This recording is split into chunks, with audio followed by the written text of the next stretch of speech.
a situação que nós temos está complicada.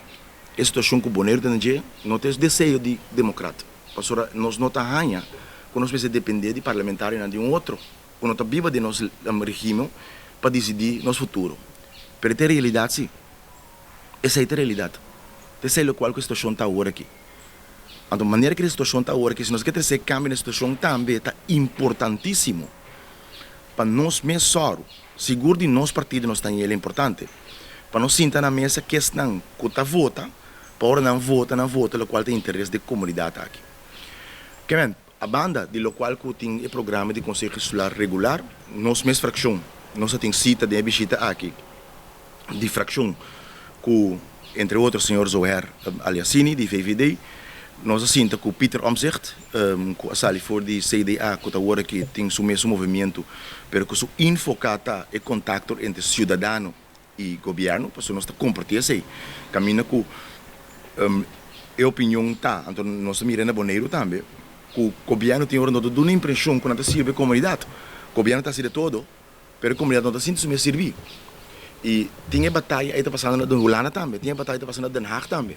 E nós estamos aí, com nós mesmos ter aliança com outro político não, que tinha mesmo sentido com nós. Nós assim também bilateral, que nós fração só, com o Estado Secretário Van Nuffelen, nossa papel riba boa combinação, nossa papel riba já de nossa palavra não é desastre que passa com o bestuursacord.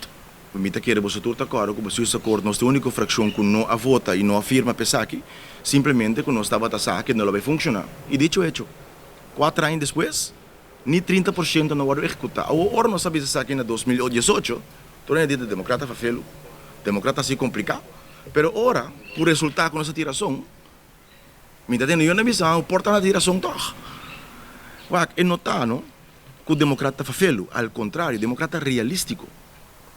Nós mira e nós premira e nós temos experiência governamental para saber que está funcionando aqui que não está funcionando. E nós estamos com o hobby aqui na banda de Lamang, aqui na seca nossa aqui, e outra banda de Lamang na Holanda, que nós políticos não toch tá hobby populista. Não está bisa algo, você está zona bom dentro da orelha do pueblo, pelo orbo wak é profundidade e não ajuda com nada. E me pode dar um exemplo dessa hora que nós temos que vai ter uma subida de 28% próximos 5 anos de minimum loan. Mas se você mira, é momento que adapta contra a região plan, que estava em 2018, entre a WOKI, a inflação mesmo estava a 28% acaba. Que é no momento que para dia 2025 a subir minimum loan com 28%, eigenlijk o que passa é manter minimum loan em qualquer WOKI, para a inflação a põe que o troco se vira mais caro.